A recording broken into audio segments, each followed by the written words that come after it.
Americana de momento vamos a Comercio, escuchar la intervención del candidato Christopher presidencial Lambert, del Partido ministro Revolucionario consejero de la Dominicano, Embajada Hipólito Norteamericana Mejía, de Representación momento en del embajador que diserta William en Malamud, un almuerzo o vicepresidente encuentro con la ejecutivo, Cámara Americana del Comercio de la distinguidos República miembros de la Dominicana. Mesa de Honor, estimados amigos de la Cámara Americana de Comercio, señoras y señores, compañeros y compañeras, compañero de boleta, licenciado Luis Abinader. Conocemos a muchos de ustedes desde hace décadas. Hemos seguido de cerca sus éxitos empresariales, sus aportes a la economía de nuestro país, su contribución al empleo y su papel como ente de equilibrio en la balanza del poder, todo lo cual ha sido determinante en la preservación y devenir de la democracia dominicana. Pero esta balanza la han estado desestabilizando e inclinando peligrosamente en estos últimos años. En ese desequilibrio se advierten signos de retroceso incompatibles con nuestros valores democráticos. Ese desequilibrio tiende a avasallar y frustrar el quehacer que corresponde a la sociedad civil y al empresariado. Nos enfrentamos a un conglomerado político-económico que pretende perpetuarse en el poder mediante el saqueo y la utilización interesada de los recursos públicos y al condicionamiento de los medios independientes y las voces que reclaman un cambio de rumbo. Cada gobierno habla de sus logros como si la historia comenzara cuando ejerce el poder. Este gobierno se ha acercado a sus últimos 8 años y todavía sigue culpando al que tuvimos la honra de presidir con todos los males que aquejan al país. Quizás muchos de ustedes desconocen que durante nuestro gobierno de 4 años y a pesar de los grandes problemas que tuvimos que enfrentar, logramos construir 3 veces más obras a escala nacional que las realizadas en los últimos 8 años. Ninguna otra gestión ha logrado tanto en un periodo tan corto. ¿Y cómo logramos hacerlo? Con un presupuesto 4 veces más bajo que el actual. Lo hicimos destinando el 30% del presupuesto a la inversión pública y concentrando esos recursos en la rehabilitación y construcción de calles, canales de riego, caminos vecinales, acueductos, viviendas, centros de salud y escuelas que beneficiaron a miles de personas en cada rincón de la República Dominicana.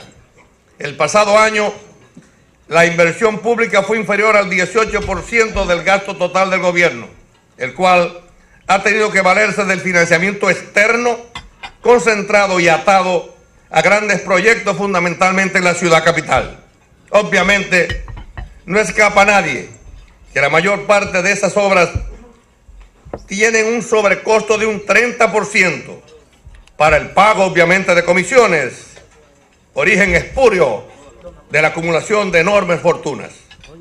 En el campo agropecuario, las exportaciones tradicionales y no tradicionales aumentaron en los años 2000-2004 a niveles que todavía no ha sido posible superar. En este lapso se instalaron los primeros 70 invernaderos en el país, los cuales fueron satanizados por este gobierno, rendido hoy frente a un logro que enriquece a los agricultores dominicanos. Rehabilitamos 125,000 tareas de arroz, la que se hizo posible que por primera vez en la historia del país superáramos los 10 millones de quintales producidos en cada año. Invertimos ingentes recursos en la rehabilitación de las plantaciones de café y cacao, afectadas por el huracán George, contribuyendo con ello al repunte de la producción en estos 12 renglones. Sin embargo, no por darle continuidad a esta inversión, actualmente producimos menos café y menos cacao que hace 10 años y nos hemos visto obligados a importar 14% del consumo de café en los últimos 8 años. Las zonas francas alcanzaron su máximo esplendor durante nuestra gestión. 189,000 trabajadores fueron incorporados a sus industrias. El turismo fue asimismo uno de los sectores más beneficiados, como muchos de ustedes recuerdan. Luego de 8 años, la mitad de la fuerza de trabajo dedicada a esas actividades se encuentra desempleada. En las zonas francas como Puerto Plata, el turismo es víctima de la quiebra que golpea a sus empresarios y sobrevive en gran precariedad otras. Ustedes se preguntarán, ¿y por qué?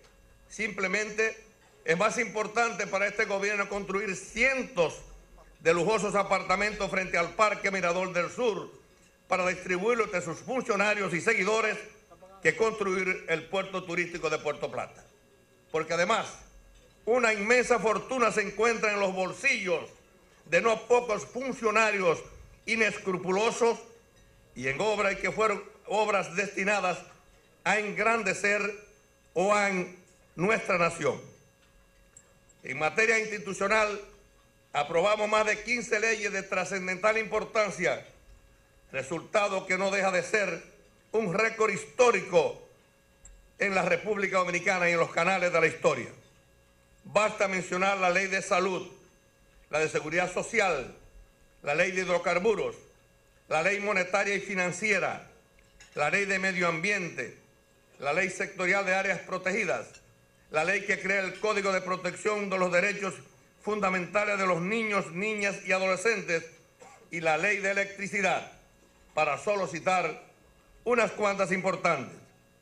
El presidente de la República pronunció un discurso el pasado 27 de febrero, burlando la obligación constitucional de presentar sus memorias del año y lleno de falsedades y comparaciones infieles y extemporáneas de alguien que tiene casi 8 años gobernando. Ya hemos respondido a esa falacia la semana pasada, pero no es obligado creer en nuestras cifras. Veamos qué revelan la realidad existente en nuestro país en los 8 años del gobierno del presidente Fernández y del Partido de la Liberación Dominicana. Los índices de desarrollo humano publicados por las Naciones Unidas, el Foro Económico Mundial y los que publican otras instituciones y agencias internacionales muestran los daños que este gobierno ha provocado a las repúblicas por su desatención a las prioridades nacionales. Con una sola excepción, más de 130 indicadores muestran que el país ha retrocedido de manera impresionante, es decir, en el desarrollo de la vida de los dominicanos en los últimos 8 años. A pesar de esa realidad, el gobierno se aventura a poner en riesgo la sostenibilidad de la deuda externa dominicana, incumpliendo el acuerdo con el Fondo Monetario Internacional, para que nadie le impida desfalcar las finanzas públicas y llevar a cabo una campaña política despilfarrando los dineros del Estado, que es el dinero de los contribuyentes. Solo en los 2 primeros meses del año 2012, el déficit fiscal ya alcanza los 12.000 millones de pesos, para que se sepa que para todo el año se había previsto 22.000 millones. En los últimos 60 días se han gastado 2.795 millones de pesos en publicidad para promocionar a sus candidatos, algo sin precedente en la historia del país. Frente a esa verdad comprobable, que nada vale que sigan pagando con su propaganda dolosa el uso de los recursos públicos con fines proselitistas. Luego de 5 reformas tributarias, han cerrado por 4 años consecutivos con déficits superiores a los 50.000 millones de pesos cada año. El año pasado el déficit fue de 61.000. En conclusión, vamos con una balanza de pagos de 9% del PIB. Por otra parte, la deuda pública consolidada representa el 43% del Producto Bruto Interno, superando el umbral crítico recomendado por el Fondo Monetario Internacional. Nosotros gobernamos con superávit fiscal y un prudente balance en la cuenta corriente de la balanza de pagos. Sin embargo, esos logros de nuestra pasada gestión y muchos otros que podíamos mencionar quedaron opacados por la crisis bancaria del año 2003. Pagamos un alto costo político y familiar. Pese a ello, nos obligaron las circunstancias de aquel momento. Pero actuamos con decisión y valentía, porque cualquier vacilación hubiera retrotraído nuestra economía a los años 60, cuando pagábamos los sueldos públicos con asistencia internacional. Aquella fue una crisis que heredamos por la irresponsabilidad de los gobiernos que nos precedieron. Y hablando precisamente de crisis, el terremoto financiero que sacudió al mundo en el año 2008 vino a demostrar por lo que hicimos frente a la banca dominicana fue lo correcto, como también fue demostrado en la justicia o por la justicia dominicana. Por eso nos satisface escuchar a la Asociación de Bancos hablar de fortaleza de la banca dominicana, o cuando el Foro Económico Mundial le asigna al sistema financiero nacional la única calificación digna entre más de 130 que son evaluadas. El resto de sus evaluaciones acerca de las prioridades nacionales deberá de llenar de vergüenza a los actuales gobernantes. La herencia de problemas que dejará este gobierno es muy diferente a la que cualquier otra época. Estamos conscientes de que los retos serán mayores y que las decisiones exigen una voluntad política a toda prueba. El primero de esos retos es la transparencia. No hay mejor forma de combatir la corrupción que aquella que integra las instituciones no gubernamentales en la toma de decisiones gubernamentales. La sociedad civil será invitada a participar en los concursos públicos que realiza el gobierno, lo que eliminará la fuente más importante de corrupción. La transparencia de quehacer público estará asociada a una profunda reforma institucional. Para que ello contaremos con la asistencia de la comunidad internacional. Nuestros técnicos han estimado que en el despilfarro en los gastos corrientes sobrepasa los 35.000 millones de pesos al año. Un país pobre no puede permitir esas deformaciones politiqueras, como tampoco puede sostener salarios sobre 1 millón de pesos mensuales como existen en la actualidad. Consultoras pagadas en dólares y a los aprovechados palaciegos, o el costo que representan los miles de cargos en el exterior y los cientos de secretarios y subsecretarios de Estado.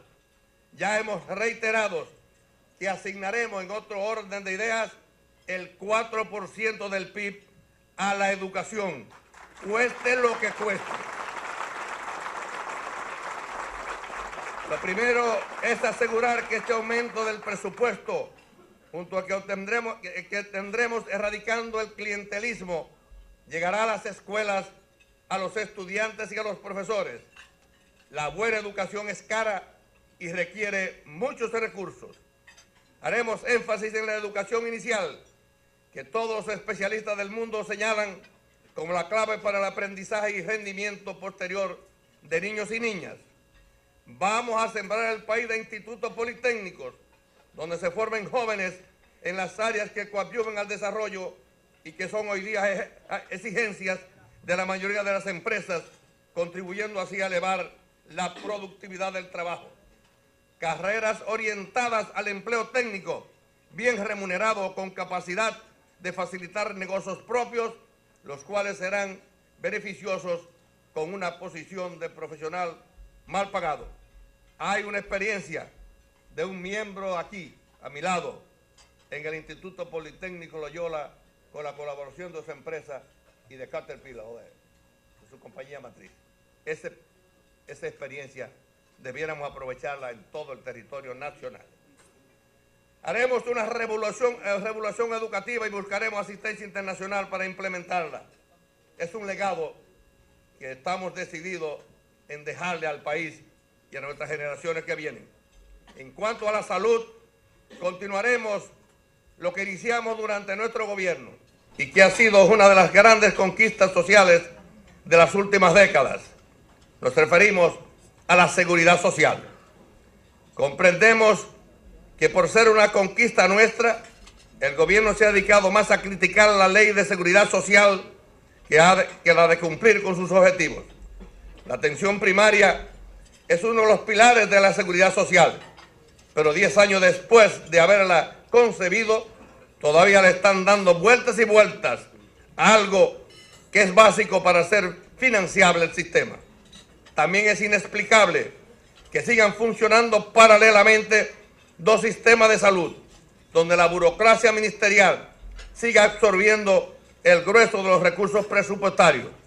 En cuanto al fondo de pensiones, hay que defender ese patrimonio como un tesoro y es lógico que el sector privado aproveche esos recursos para proyectos de inversión que repercutan en beneficio de todos los dominicanos. Retomaremos el nivel de inversión pública de nuestra pasada administración. No cambiaremos lo que dio buenos resultados. Las grandes obras, especialmente viales y turísticas, serán concesionadas cuando sea posible y beneficioso, financiadas también con recursos públicos y préstamos de organismos multilaterales, todas sometidas a concurso público nacional e internacional. Daremos un giro al financiamiento de la micro, pequeña y mediana empresa. Para ello, crearemos un fondo de garantías a fin de apalancar préstamos de la banca múltiple hacia ese sector, siempre que dichas empresas se formalicen de acuerdo a normas incuestionables. El modelo existe y ha sido exitoso en Chile, Brasil y otros países del continente. Creemos en ello porque hemos visto los resultados positivos. Nos proponemos reglamentar la ley 488-08 que rige a las MIPYMES para favorecerlas con las compras que realice el Estado y fortalecer su base jurídica. Los datos arrojan que las MIPYMES están interesadas en adecuarse a un proceso de reorganización y a formalizar su capacidad administrativa para tener acceso al crédito bancario. Entonces, el camino es correcto, es ofrecerles esas facilidades con la ayuda del gobierno, porque eso es invertir en la gente. Sobre la competitividad, haremos una revisión de las políticas públicas, incluyendo el régimen tributario y el código laboral, puesto que son parte de este tema.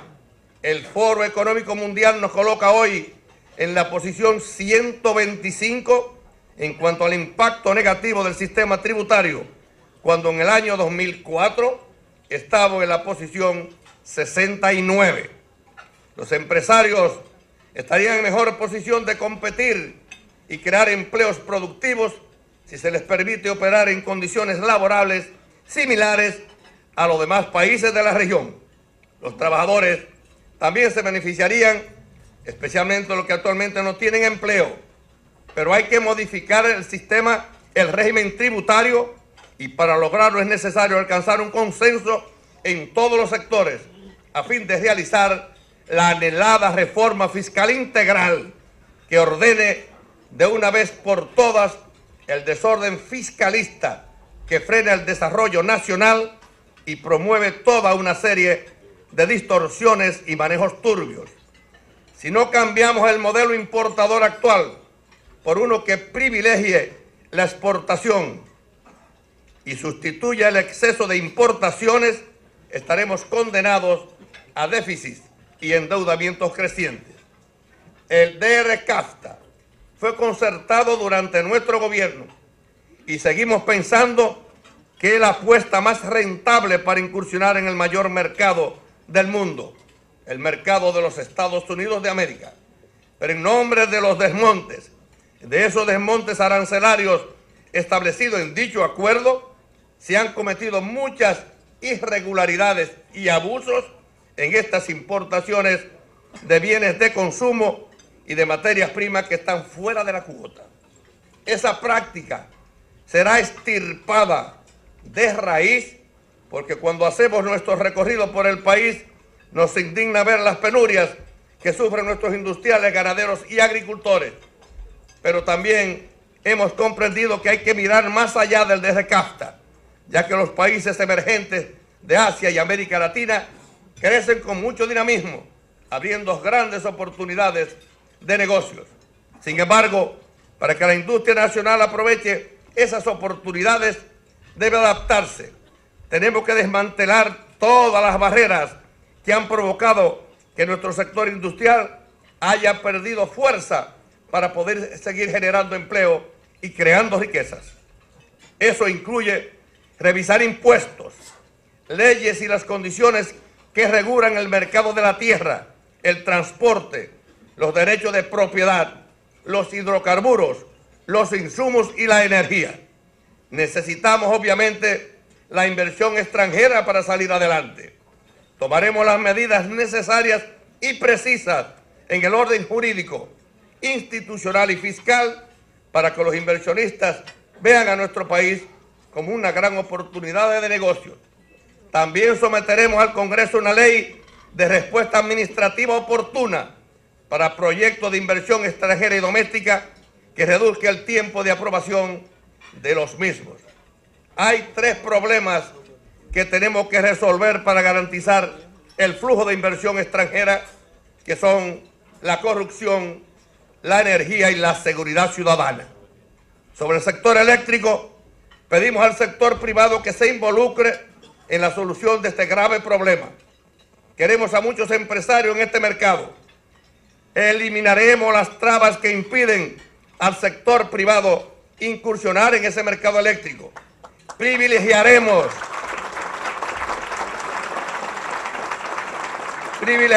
el uso de gas natural, carbón, energía eólica y otras fuentes alternativas más económicas y ambientalmente sustentables.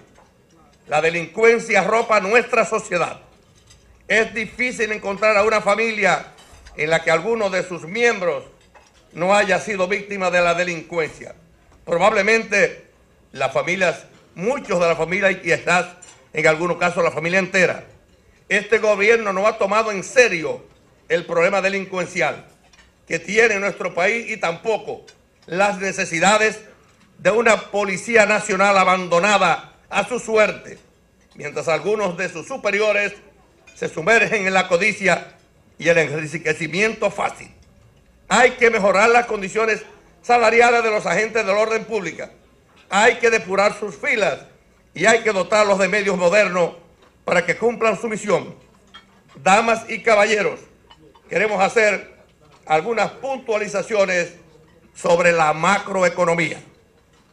Dejamos sentado que el gran objetivo del gobierno del PRD será lograr una sólida estabilidad macroeconómica, con un crecimiento más incluyente, motorizado por el sector privado y compatible con una administración fiscal que garantice una mejor calidad del gasto público, mayor austeridad, ahorro público y transparencia del quehacer institucional que aliente la inversión extranjera y directa. Todo ello debe ser compatible con las metas sociales que mejoren el bienestar de la gente a través del empleo, mejor distribución del ingreso y ampliar la focalización para los subsidios a la gente más pobre. Para garantizar dicho objetivo, nos proponemos negociar de inmediato con el Fondo Monetario Internacional un acuerdo stand-by, enviando una clara señal de nuestro compromiso con la estabilidad macroeconómica.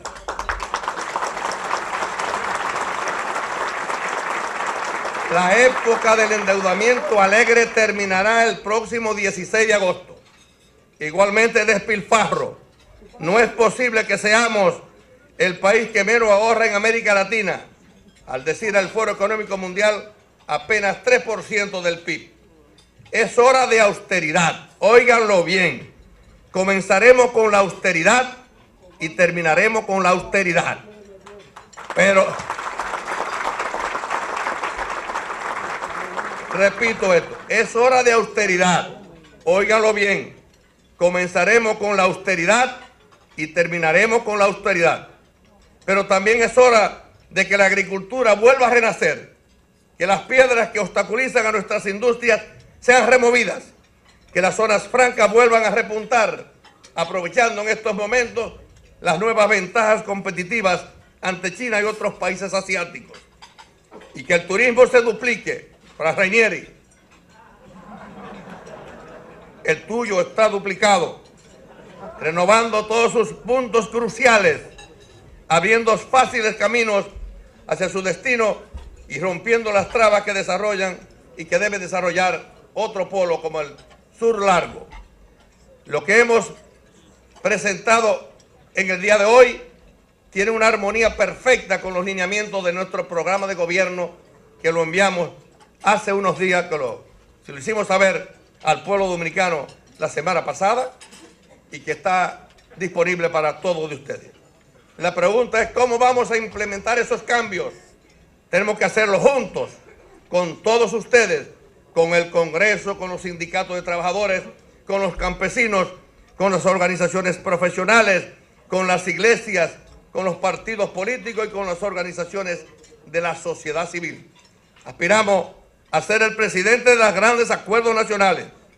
Lo que también debe preguntarse es si el candidato del gobierno está en capacidad de hacer algo de lo que aquí hemos establecido como compromiso irrenunciable y sin ataduras con el pasado.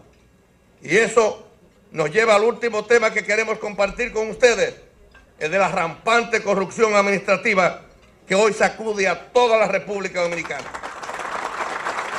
El próximo 20 de mayo, con la ayuda de Dios y el apoyo de la mayoría de los dominicanos, estaremos recibiendo una segunda oportunidad para gobernar la nación. La mejor manera de expresar nuestra gratitud y devolverle al pueblo esta muestra de confianza es encabezando un gobierno ejemplar con el que estoy comprometido absolutamente con todos los sectores de la vida nacional. Desde este lugar, con la presencia de tantos amigos y personas que respeto, queremos comprometernos ante Dios y el país a restablecer el principio de la decencia, la transparencia y la honestidad en la administración del Estado. A partir del próximo 16 de agosto, vamos a enfrentar la corrupción a todos los niveles y con toda la fuerza que se requiera. Los recursos públicos son del pueblo. Nuestro papel es administrarlos con eficiencia y transparencia para devolverlos a la sociedad a través de obras y servicios que contribuyan al desarrollo nacional y al bienestar de la gente. Como presidente no vamos a permitir que los funcionarios del gobierno se equivoquen, pensando que los recursos son suyos y que puedan disponer de ellos, despojando a nuestros niños y a nuestras mujeres y a nuestros envejecientes de lo que les pertenece por derecho propio.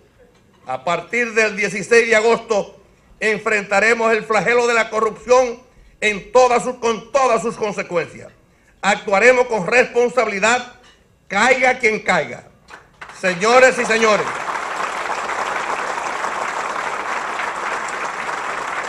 señoras y señores, somos la acción del cambio. Somos la acción del cambio para liberar el país de la corrupción, el despilfarro y el clientelismo. El cambio para que nuestras empresas tengan seguridad y confianza en el futuro. Cuento con ustedes y ustedes saben que pueden contar conmigo. Muchas gracias a todos.